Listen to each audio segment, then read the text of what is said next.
Lembaga penyiaran publik lokal 88,5 MHz Irama FM paling dipercaya milik kita bersama. Selamat pagi para pendengar Irama FM. Jumpa kembali ya, kali ini di kesempatan hari Senin 18 Mei 2020. Ada saya Joko Sebastian dan di acara dialog bersama Dinas Kesehatan Kabupaten Purworejo.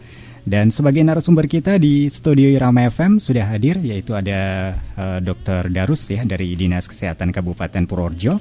Selamat pagi ini dokter. Selamat pagi Pak Joko. Iya, oke ya. Dan sampai jam 10 pagi nanti tentu aja para pendengar Irama FM dapat menyimak ya. Dan nanti silakan aja buat yang pingin beratensi atau bertanya langsung ya dengan Pak Dr. Darus ini, dapat beratensi di 081392696815 ya. Dan dokter, ini satu tema yang bakal kita bahas ini adalah penyakit-penyakit yang harus diwaspadai pada saat ini. Ya, betul. Dan kondisi saat ini memang memerlukan kewaspadaan yang ekstra karena berbarengan dengan adanya COVID-19, begitu ya dokter ya. Ini ya. Nah, ini mungkin sebagai pembuka apa dok yang bisa disampaikan kepada para pendengar Irama FM ini? Silakan. Ya, selamat pagi para pendengar Irama FM. Mudah-mudahan sudah bangun ini ya. Iya. Ini dalam akhir-akhir ini kita sudah penuh sekali dengan pemberitaan masalah wabah COVID-19 ya, 19 dan dalam ini kita juga dalam hal ke depan ini mungkin satu minggu ke depan ini kita juga akan bersama-sama merayakan hari Idul Fitri ya. Iya. Dan itu tentu saja ada hal-hal yang memang akhirnya juga perlu kita waspadai untuk kesehatan kita ya. Jadi bahwa dengan adanya COVID ini kita sudah ada yang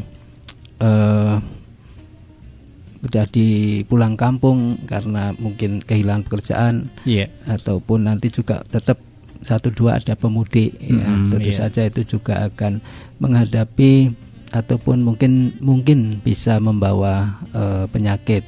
Kemudian juga liburan sekolah, dan ini juga akhir-akhir ini juga adanya pemulangan ataupun karena libur juga dari anak-anak pesantren ya, dari luar kota ya.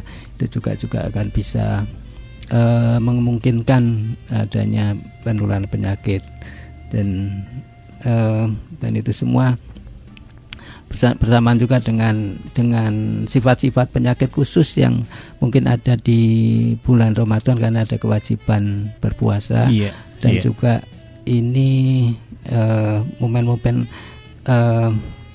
Lebaran ini kan juga orang akan dengan kondisi mungkin makanan yang berlebih juga akan bisa mempengaruhi kondisi kesehatan. Dan itu semua akhirnya memang ada penyakit-penyakit yang perlu diwaspadai. Demikian Mas Joko. Iya, dan memang banyak sekali ya dokter ya apa yang harus dilakukan di saat ini, diwaspadai karena memang momentumnya saat ini adalah bulan puasa, kemudian juga mendekati Idul Fitri, dan juga ini tentu saja ada sebagian walaupun tidak semuanya ini karena mungkin kehilangan pekerjaan dan lain sebagainya harus terpaksa pulang kampung begitu ya dok ya.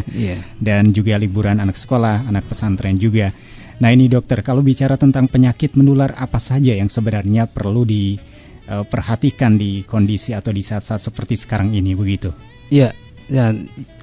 Tentu saja yang paling menyita perhatian kita atau kewaspadaan kita masih pada masalah COVID-19 ya. COVID-19 ini karena juga masih dalam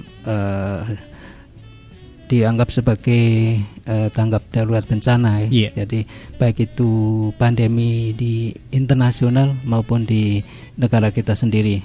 Tapi selain itu kan kita juga harus tetap mewaspadai adanya penyakit-penyakit tertentu di Purworejo ini ya, yang misalnya dengan penyakit malaria ya. Jadi alhamdulillah kita sudah 1,5 tahun ini tidak ada kasus malaria penularan setempat di Purworejo. Nah itu kita harus tetap mempertahankan untuk nanti sampai 1,5 tahun lagi atau dalam rangka 3 tahun tidak ada malaria penularan setempat, dan kita akan menerima sertifikat eliminasi malaria dari tim pusat dari Kementerian Kesehatan. Nah, itu sangat berguna untuk kita bisa mengembangkan sebagai daerah yang bebas malaria. Tapi bahwa dengan adanya para pemudik atau pendatang dari daerah-daerah endemis malaria yang masih ada sampai saat ini, tentu saja kita juga tetap harus mewaspadai malaria ya. Adanya sekarang ini adalah malaria import atau yang malaria orang karena datang dari daerah endemis kemudian diperiksa di sini positif. Nah, kemudian yang juga masih ada adalah penyakit demam dengue atau demam berdarah. Nah, ini karena memang semua dua penyakit ini ditularkan melalui nyamuk ya, dan nyamuknya ada di wilayah kita di Purworejo. Yeah. Kemudian leptospirosis ini walaupun sudah jarang tetap ada 1-2 dalam setahun. Dan ini karena penyakit karena adanya ditularkan dari tikus ya, tikus yang menggigit makanan kita ataupun mengotori air di sekitar kita, sehingga kita kalau bersentuh dengan itu kita bisa tertular oleh leptospirosis. Nah, kemudian kalau yang berhubungan dengan makanan ini ya, mungkin dengan kesempatan Lebaran ini mungkin banyak makanan yang dijual dalam kondisi yang rusak atau kedaluarsa. Nah, tentu saja ini juga bisa menyebabkan penyakit diare, yaitu dari itu kita waspadai. Nah, dari diare itu bisa saja keracunan makan dalam bentuk diare ataupun mungkin muntah-muntah, atau dalam hal ini keracunan makanan dalam arti yang luas ya. Dalam arti keracunan makanan dalam waktu singkat, waktu cepat langsung terjadi gejala, ataupun keracunan makanan yang berlangsung dalam waktu lama ya, karena zat dalam makanan menumpuk di dalam tubuh kita. Yeah. Jadi itu penyakit-penyakit menular yang diakibatkan oleh virus atau bakteri yang perlu kita waspadai pada saat ini. Iya, itu tadi ya beberapa penyakit menular yang memang harus diwaspadai di kondisi seperti sekarang ini. Di antaranya ada COVID, kemudian ini malaria impor ya, dan juga ada demam berdarah ya, leptospirosis, kemudian diare dan keracunan makanan. Ya, demikian. Oke, dokter, ini ada satu atensi ini berkaitan dengan COVID, bisa ditanggapi begitu? Ya, silakan. Iya, selamat pagi dokter, saya Iwan di Bayan ya. Saya mau bertanya bagaimana dengan orang yang positif berdasarkan rapid test, apakah bisa dipercaya atau tidak? Begitu dok, intinya seperti itu pertanyaannya, silakan. Ya, bahwa rapid test ini adalah kita mengukur adanya antibodi di dalam tubuh ya. Dan juga memang alat ini tidak 100% valid ataupun ini dalam arti bahwa yang pertama bahwa spesifikasi mungkin saja ada virus-virus lain yang bisa terukur di dalam tes itu. Ya. Itu namanya spesifikasi. Kemudian juga secara apakah virus itu betul-betul ada, ini di situ memang tidak 100%. Ya, tidak 100%. Bahwa yang memang betul-betul menemukan virus, bahwa virus itu ada di dalam tubuh kita, di dalam rongga di tenggorokan ataupun di rongga hidung kita, itu dengan cara tes usap tenggorok atau usap rongga hidung yang orang menamakan swab. Nah, itu yang dinamakan memang positif COVID-19. Iya. Ya, begitu ya. Ini buat Mas Iwan yang ada di. Tidak nanti memang harus dikonfirmasi dengan swab ataupun usap tenggorok. Iya. Oke, begitu ya buat Mas Iwan yang ada di Bayan. Tapi begini dok, ini juga menjadi pertanyaan sebagian besar masyarakat. Ini bagaimana sikap kita ketika ada seseorang yang di rapid test begitu ternyata positif begitu? Apapun bahwa itu adalah kita sudah menuju pada ini. Jadi sikap kita ya tetap orang itu tetap kita anggap keamanan penularan. Itu yang bersangkutan harus menjalani isolasi.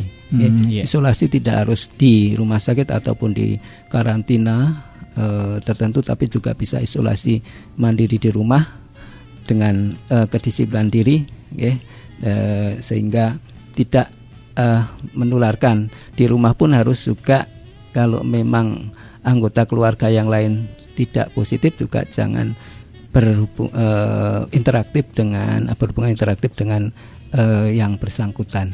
Ya, kita anggap sebagai bahwa demi keamanan penularan, daripada nanti ketika swabnya positif, kemarin sudah terlambat ini, gitu ya. Jadi itu demi keamanan tetap yang bersangkutan untuk isolasi mandiri secara disiplin di rumah. Iya, oke, begitu ya buat Mas Iwan yang ada di Bayan. Tapi ini memang dikatakan oleh Dokter Darus tadi demi kewaspadaan, demi keamanan penularan jadi harus hati-hati ya Dok ya. Tetap harus diisolasi. Iya, oke. Dan pokoknya buat para pendengar Irama FM mungkin yang baru saja menyatu di sini di 88,5 MHz Irama FM ya. Sampai jam 10 pagi nanti ada saya Joko Sebastian, juga narasumber kita dari Dinas Kesehatan, yaitu ada Dokter Darus ya. Ini juga selaku juru bicara COVID-19 untuk tingkat Kabupaten Purworejo.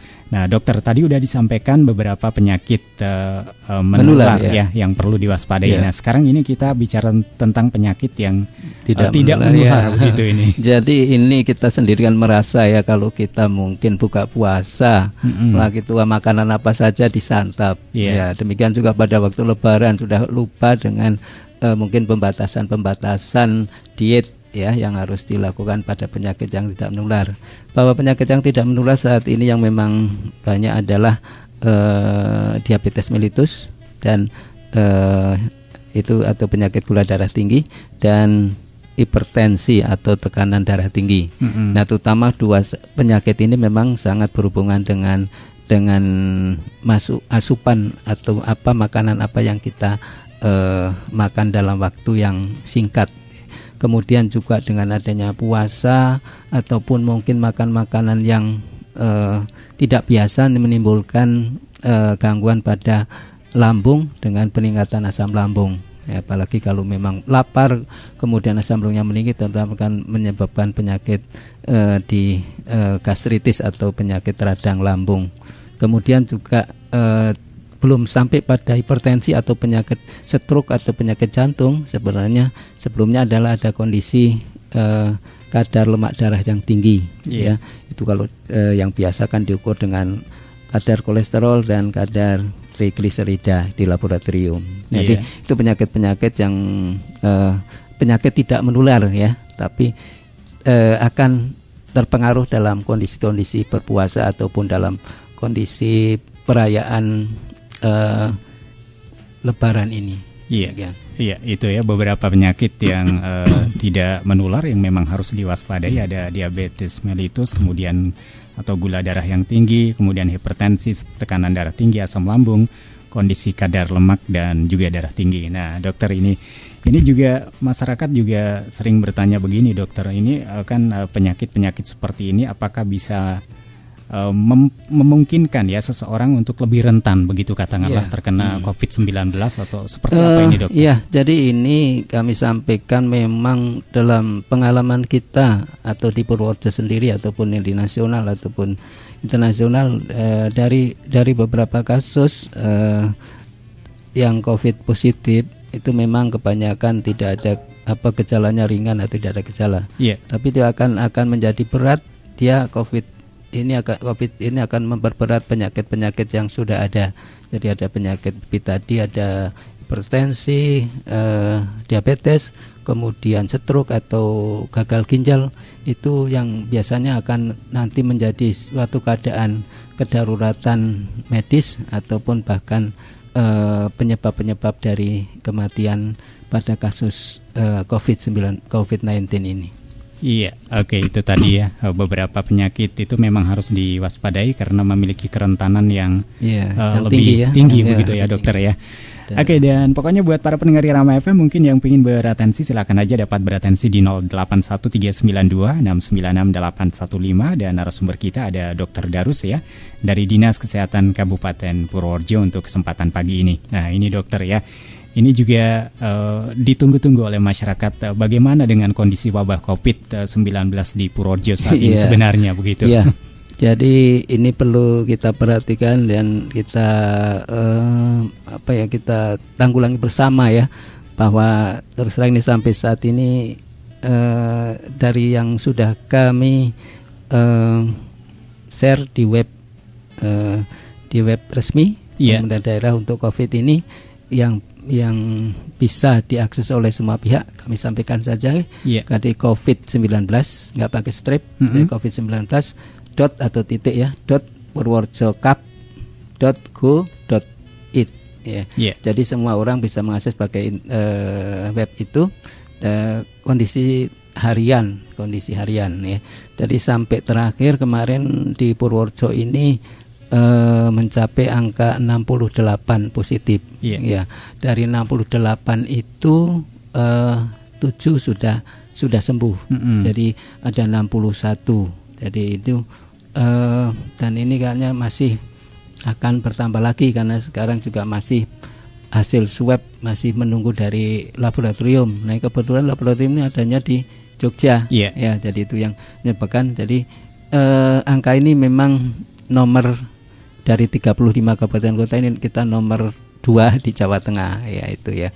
Jadi yang ada kabupaten kota lain yang lebih tinggi dari kita, download tinggi sekali di daerah yang memang mobilitas atau urbannya tinggi gitu ya. Dan kita dengan beberapa kabupaten sebelah itu sebenarnya juga kejar-kejaran ya gitu ya. Jadi mungkin bahwa itu semua yang mungkin harus kita tetap waspada walaupun tidak panik terhadap permasalahan COVID ini, yaitu dengan cara-cara yang sudah disampaikan oleh pemerintah, anjuran-anjuran apa saja yang harus dilakukan oleh masyarakat. Iya, itu tadi ya update terbaru bagaimana kondisi COVID-19 di Kabupaten Purworejo. Dan ini Purworejo termasuk ke ranking yang kedua begitu yang ya dokter ya. sampai kemarin ya.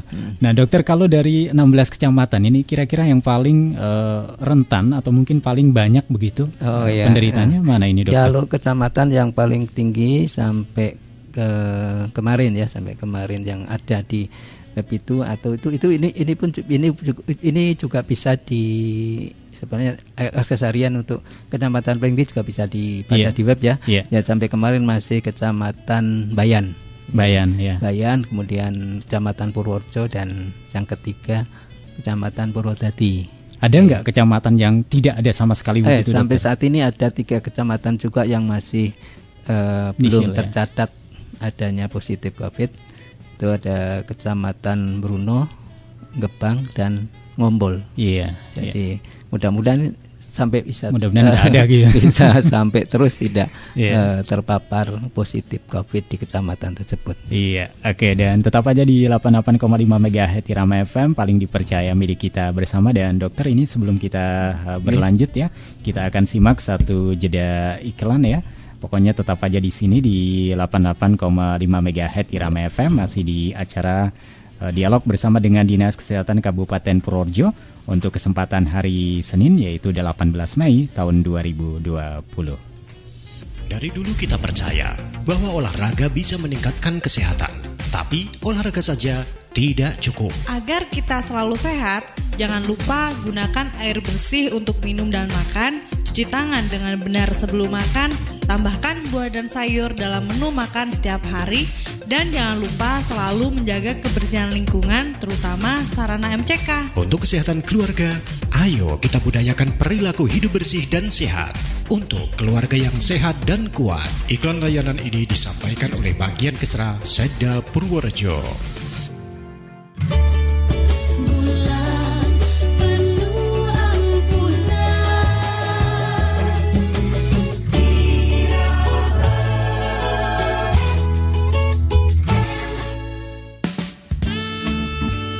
Lembaga Penyiaran Publik Lokal 88,5 MHz Irama FM ya, tentu aja masih di acara spesial untuk hari Senin, yaitu dialog bersama dengan Dinas Kesehatan Kabupaten Purworejo. Dan di kesempatan pagi ini narasumber kita ada Dr. Darus ya, yang juga selaku juru bicara COVID-19 untuk tingkat Kabupaten Purworejo. Bersama saya Joko Sebastian yang juga masih jadi teman Anda ya. Dan tadi dokter sudah menyampaikan ini update terbaru berkaitan dengan COVID-19 di Kabupaten Purworejo, dan ternyata memang masih ada 3 kecamatan yang alhamdulillah sampai saat ini kondisinya masih nihil begitu ya dokter. Iya, betul. Nah ini dokter, kalau bicara tentang bagaimana kita melindungi diri kita dan keluarga dari COVID-19 ini, apa yang harus tetap dilakukan atau dijalankan begitu dokter? Ya, perlu kita ketahui ini bahwa penularan dari penyakit COVID-19 ini adalah terutama dengan cara virus tersebut menempel di benda-benda, termasuk menempel di tangan kita. Kita menyentuh muka, wajah kita, hidung dan mulut. Kemudian yang kalau memang orang tersebut ada virusnya, kemudian tangan tersebut yang ada virusnya memegang benda-benda apapun di rumah ataupun di kantor ataupun di tempat keramaian, dan itu akan menempel pada benda-benda tersebut dalam waktu yang agak lama ya, mungkin ada yang bisa sampai 1 hari, ada yang beberapa jam, tinggal bahannya. Nah, kemudian juga ini akan juga bisa melalui orang bicara atau orang bernafas, tapi dalam jarak yang juga tidak terlalu jauh, kurang lebih 1 meter ya. Dengan kondisi ataupun sifat-sifat penularan tersebut ya, untuk melindungi ya, baik itu mungkin di luar ataupun seperti tadi kalau memang sudah ada yang added diffusi di dalam rumah ya, itu yang penting adalah menjaga jarak ya, jaga jarak, social distancing atau physical distancing lebih dari 1 meter ya, dalam waktu misalnya antrian ataupun di kendaraan umum atau di mana-mana ya. Nah, demikian juga dengan itu juga harus disertai juga dengan pemakaian masker. Kemudian dengan itu juga jangan terlalu banyak sering ke tempat keramaian, dengan lebih banyak tinggal di rumah. Iya.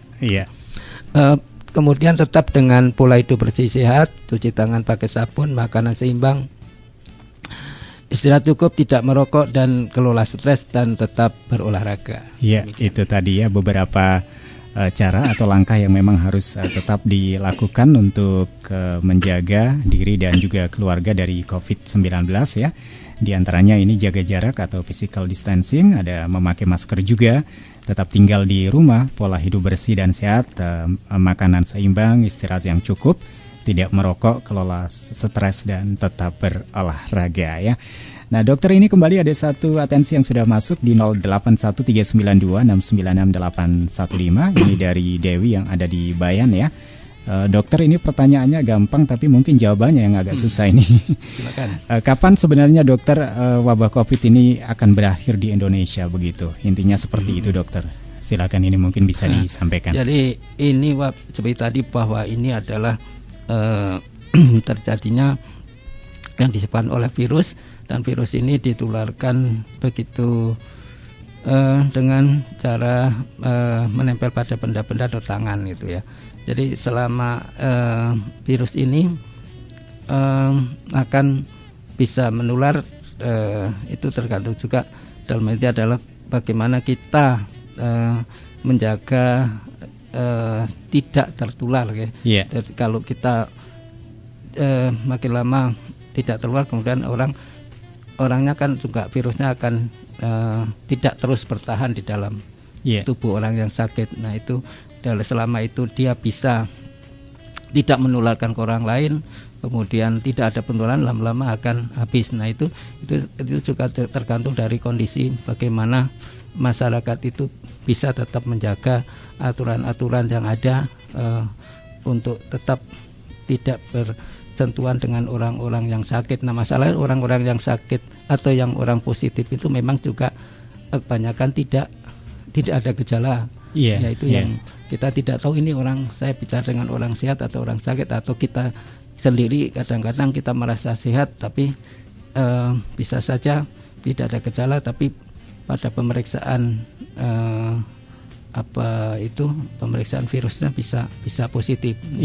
Yang kedua, yang kedua ini memang nanti mungkin saja suatu saat semua orang akhirnya juga terkebal terhadap penyakit ini. Nah itu akhirnya menganggap bahwa ini adalah seperti penyakit penyakit virus atau flu biasa gitu. Tapi terus terang kalau nanti menghinggapi pada orang-orang yang kelompok rentan, nah itu yang memang membahayakan gitu ya. Ya itu, jadi kapan akan berakhir ya ini tergantung dari bagaimana kondisi masyarakat kita menyikapi untuk mencegah penularan itu.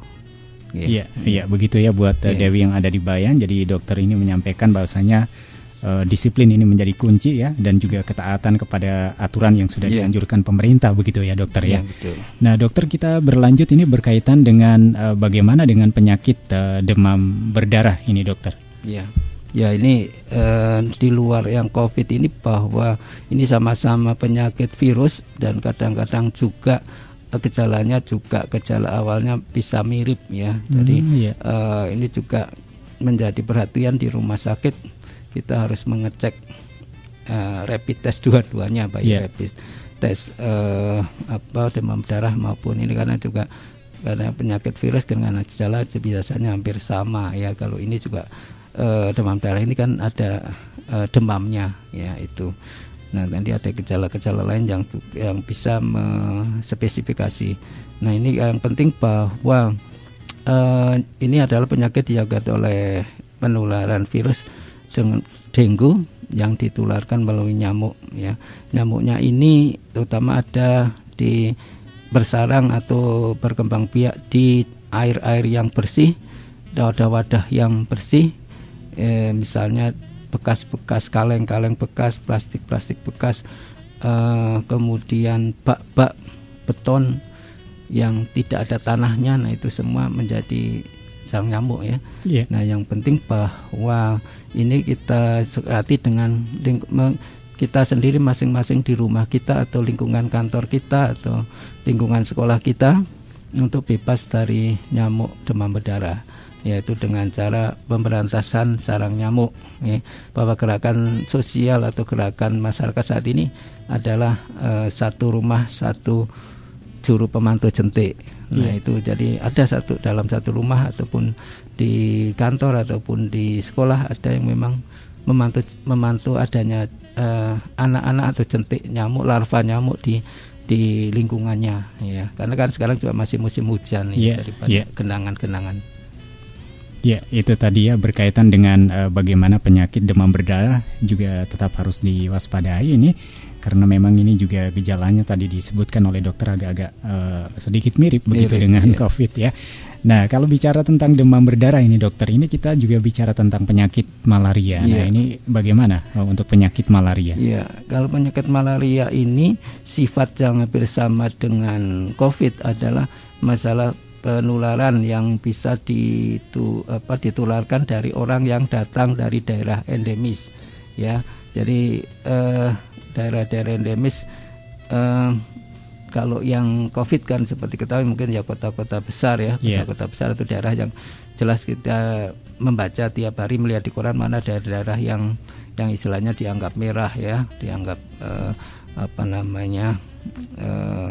tinggi angka penularan setempatnya. Nah itu daerah-daerah itu perlu diwaspadai dan perlu dilakukan dianggap sebagai ODP dan dikarantina selama 14 hari. Itu kalau ke arah COVID ya. Tapi kalau untuk malaria ini semua orang dari daerah terjangkit malaria yang masih tinggi angka malarianya seperti Papua, mungkin pulau-pulau lain di luar Jawa ya, ada beberapa kabupaten yang masih tinggi angka malaria, terutama ataupun kita tidak tahu lah dari mana datangnya. Jadi orang-orang yang datang dari daerah endemis itu nanti oleh petugas kami di desa, ada juru malaria desa ataupun bidan desa ataupun petugas kesehatan di puskesmas yang akan melakukan pemeriksaan darah cepat ya, pemeriksaan darah cepat malaria, RDT malaria, untuk mengetahui apakah yang bersangkutan ada malarianya atau tidak dan langsung diobati. dan juga memisahkan yang bersangkutan dengan kontak lain dengan memakai kelambu. Langsung juga diobati sehingga nanti tidak menularkan ke keluarga maupun lingkungan yang ada di Purworejo. Iya. Oke, itu tadi ya berkaitan dengan penyakit malaria, dan pokoknya tetap aja di 88,5 MHz Irama FM sampai jam 10 pagi ya. Ada saya Joko Sebastian, juga narasumber kita dari Dinas Kesehatan, yaitu ada Dr. Darus ya, yang juga selaku juru bicara COVID-19 untuk tingkat Kabupaten Purworejo. Dan dokter, ini kembali ada satu atensi yang sudah masuk, ini dari seorang ibu yang tidak menyebutkan nama. Iya. Dokter, apakah di masa pandemi COVID-19 ini untuk imunisasi bagi bayi ini juga masih tetap dilakukan atau tidak? Mengapa kok bidan-bidan banyak yang menolak untuk melakukan imunisasi begitu, dokter? Iya. Sementara ini dengan petunjuk dari pusat ya, memang kalau kita tidak bisa memastikan keamanan ataupun dalam arti tidak bisa menjaga untuk penularan COVID-19 ini, karena memang sifatnya itu seperti abstrak atau tidak kelihatan. Nah ini sementara memang tidak dilakukan. Tapi kalau yang memang untuk misalnya yang bayi baru lahir ataupun dalam waktu 24 jam mungkin langsung dalam pertolongan persalinannya bisa juga masih diimunisasi seperti hepatitis, HPO ya. Jadi itu masih, tapi kalau yang tidak begitu atau masih bisa ditunda, akan ditunda dulu ya gitu ya. Jadi bukan tidak diakan, tapi sementara ditunda dulu. Demikian Ibu ya, supaya nanti dengan bisa konsultasi ke bidan desanya ya, karena memang dengan adanya jarak 1 meter itu dengan imunisasi kan, untuk melakukan imunisasi kan jarak tidak bisa dilakukan. Gitu. Iya, begitu ya buat seorang ibu. Terima kasih ini atensinya ya berkaitan dengan imunisasi. Kemudian dokter, ini bagaimana ya kalau kita bicara tentang mengelola penyakit yang tidak menular ini di masa pembatasan karena COVID-19 ini, apa yang harus dilakukan begitu? Ya bahwa tadi ada penyakit-penyakit tidak menular, bahwa ini ada yang bersangkutan mungkin harus kontrol tekanan darahnya ataupun gulanya ya. Jadi ini selama masa pembatasan COVID-19 ini untuk kontrol dan ambil obat sesuai dengan seperti program Prolanis ya. Jadi akan mendapat obat, tapi untuk hubungi puskesmas ataupun pelayanan tingkat 1, pelayanan primer yang memang sudah biasanya di mana gitu ya. Jadi tetap obatnya harus diminum ya, yang mungkin tidak diadakan mungkin misalnya senam bersama lah gitu, tidak ya. Nah kemudian tetap yang bersangkutan itu bisa tetap melakukan konsultasi dengan mungkin dari WA ataupun HP atau telepon dengan bidan desa ataupun dengan dokter keluarga ataupun klinik tempat dia biasa melakukan pemeriksaan untuk program Prolanis ataupun program pelayanan penyakit kronis ini ya. Jadi itu tetap harus jangan sampai nanti berhenti obat karena kan lebih berat lagi. Iya, itu tadi ya bagaimana langkah-langkah yang harus dilakukan untuk mengelola penyakit yang tidak menular di masa pembatasan karena COVID-19. Dan dokter, ini tanpa terasa waktunya sudah jam 10 gitu. Jam 10. Nah ini pesan apa dokter ini kaitannya dengan apa yang tadi disampaikan oleh dokter, juga kaitannya dengan COVID-19 ini kepada masyarakat luas di Kabupaten Purworejo begitu, silakan. Iya, jadi ini yang paling penting bahwa untuk COVID ini untuk kita semua bersama untuk bisa mendukung adanya langkah-langkah pencegahan penularan, karena penyakit ini sendiri juga sebenarnya ke depan nantinya mungkin juga akan menjadi penyakit yang memang sembuh sendiri ya, tapi memang perlu waktu. Nah itu ya mungkin dengan adanya kedisiplinan dari masing-masing individu di dalam masyarakat itu akan paling penting untuk bisa nantinya mempercepat penanggulangan ataupun menurunnya kasus COVID di daerah kita gitu. Iya, itu tadi ya. Terima kasih ini dokter kehadirannya di studio Irama FM ya, yang sudah menyampaikan tentang penyakit-penyakit yang harus diwaspadai pada saat ini dan juga kaitannya dengan COVID-19. Dan setelah ini ada acara selanjutnya